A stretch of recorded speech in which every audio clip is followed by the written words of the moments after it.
your printer gets so fucking hot, the components spontaneously combust.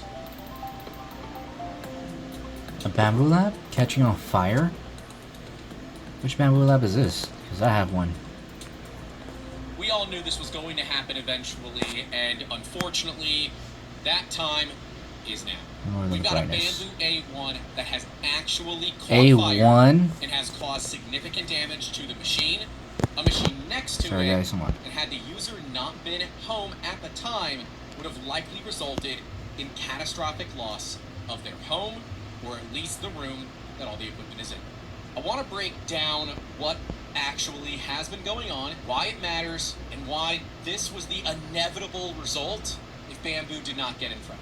Since episode 189, over 1 year ago, we started covering the NTC thermistor issue with the Bambu AC A1. thermistor Bambu was made aware of this issue. over a year ago. Let's see if I can. We can see from a non-cascading that's what it looks like. catastrophic failure of the NTC thermistor. If That- you look to okay, the that's what it left looks like. side of your screen, you'll see those two little wires poking up there that don't look like the spade terminals next to them. Well, that's where that NTC thermistor normally is. This is a board from a we gotta check out my printer. So let's go to the game. Well, not the game room, but it used to be.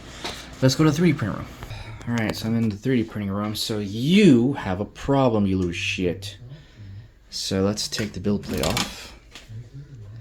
Put it on here right for now. Oh, still, we'll let you know, guys, in Iron Man stuff. We have a problem to deal with. So let's remove the filament on this thing first, and then we'll take this outside to my. Oh, yeah, I had the main shutdown right here. There. Okay, now it should be on. There it goes. Everything's turning on. Okay, so let me take this outside. So I'm in the garage. Just put this thing down. So laid it down. As you can see, I already got the screws, but I will show you how to do it. If you're gonna lay it down on this side where the cutter's at, so that way it's support. Kinda. It's not a good idea, but put something soft on there. Don't do be like me.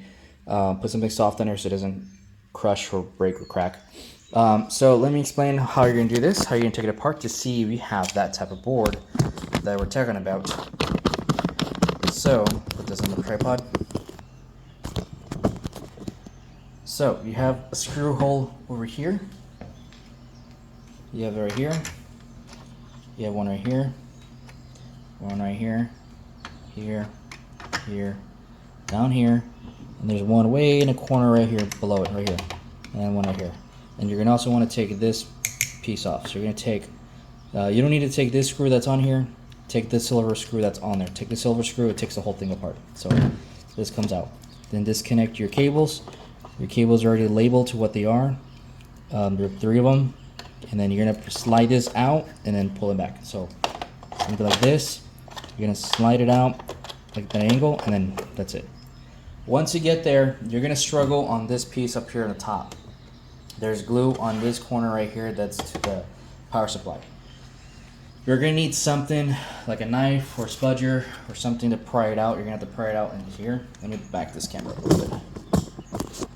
So pry it into here and then make your way on this side. Start prying over here as well. There we go. My recommendation is pry from the bottom, not from the top, but again, how you laid it down, it depends, and then you're going to come off. It's going to struggle because there's glue over here that are touching right here, so you're going to struggle taking that off. Once that comes off, then you can see what the guy was talking about. And unfortunately, let me show you my problem. I do have this one. This is the one I have. It's kind of scary. So let me bring the tripod up a little bit. And then change this to this. Bring it a little higher. And zoom in. A little higher.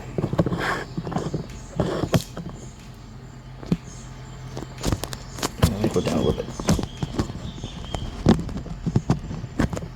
So yeah, I have that on this board. That kind of sucks. So this is what catches fire, is this guy right here.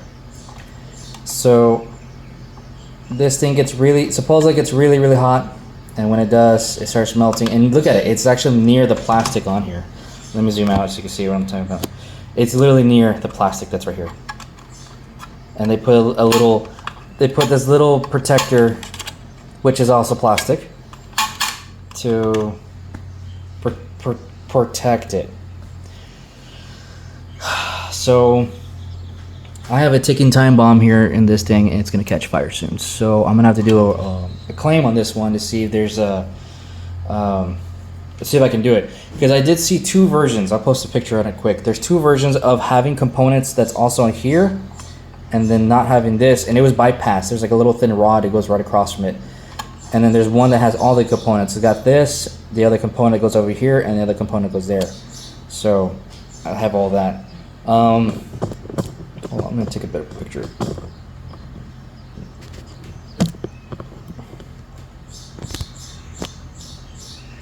There you go, sorry. I will take a picture of it and post it in there so you can see what I'm talking about. But yeah, that's what's causing the problem. Okay, so I'm gonna rant here. So, Bambu, what the fuck, dude? Seriously, what the fuck? You're supposed to help people who are new to 3D printing to have a great experience. Now, just imagine someone with no knowledge of 3D printing buys a Bambu A1, puts it in their house, and they're using it for a couple of days. And then one day, this guy decides to catch fire. He's not going to have a great user experience again. He's going to be traumatized. He or she, whatever it is, a kid, they're going to be traumatized.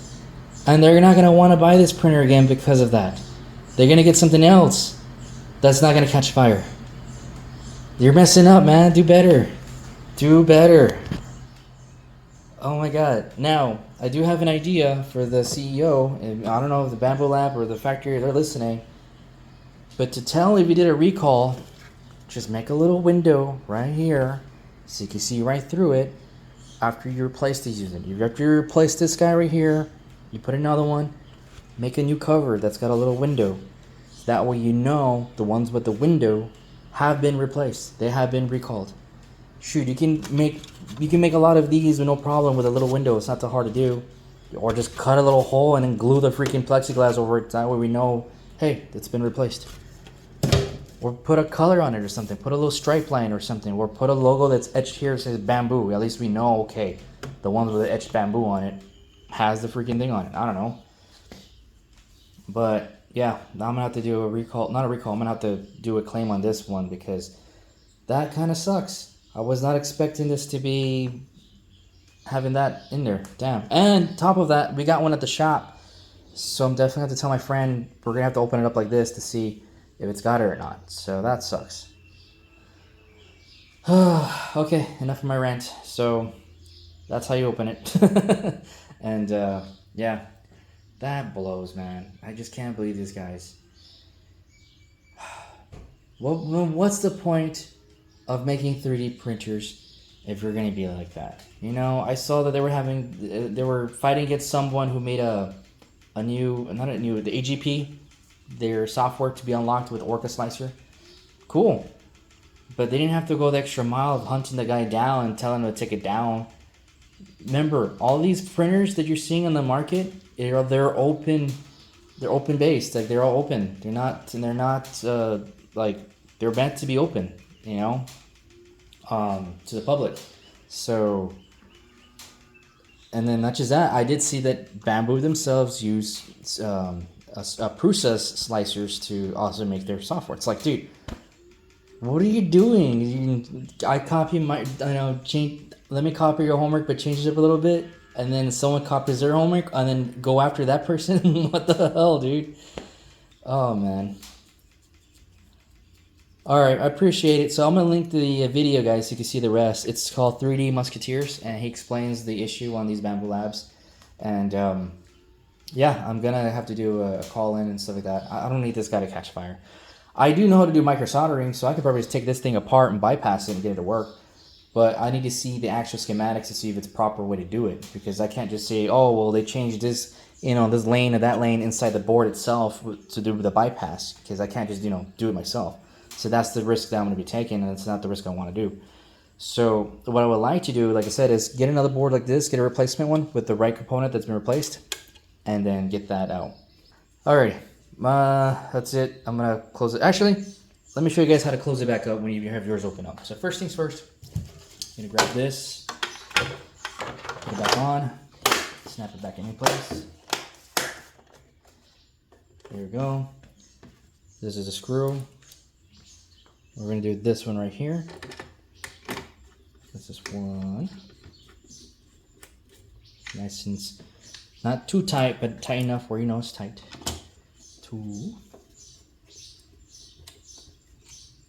Okay. And then three.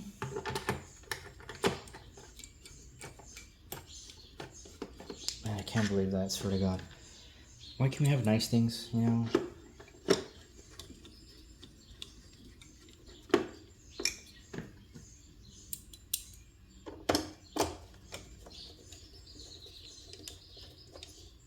Okay. This one right here.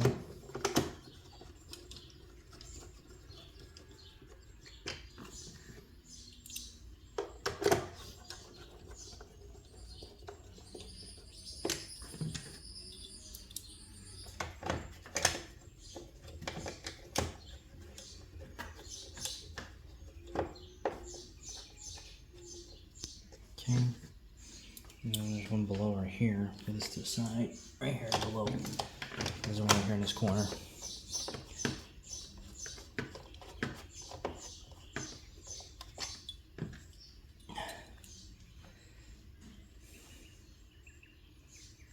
And then this right here. Alright, so let me show you the bottom part right here. Let me zoom in. Go down here below. This piece right here. Let's go lower. There we go. So from here, what you're going to do is grab this, align it, and then push forward like that. So whenever you're removing yours, you're going to take the screws off that was there and then pull it back, and then that's it. So push in, push forward. This cable goes right here because literally it's kind of a hit, you know, noticeable. And then this yellow tab right here, this yellow goes right here where the yellow's at. And this one's gonna go in the green, even though mine doesn't have it. But I already know where common sense. And then this, unfortunately, you didn't need to take this screw off that I took off earlier. The little one, but let me put the silver one. Silver one goes in here.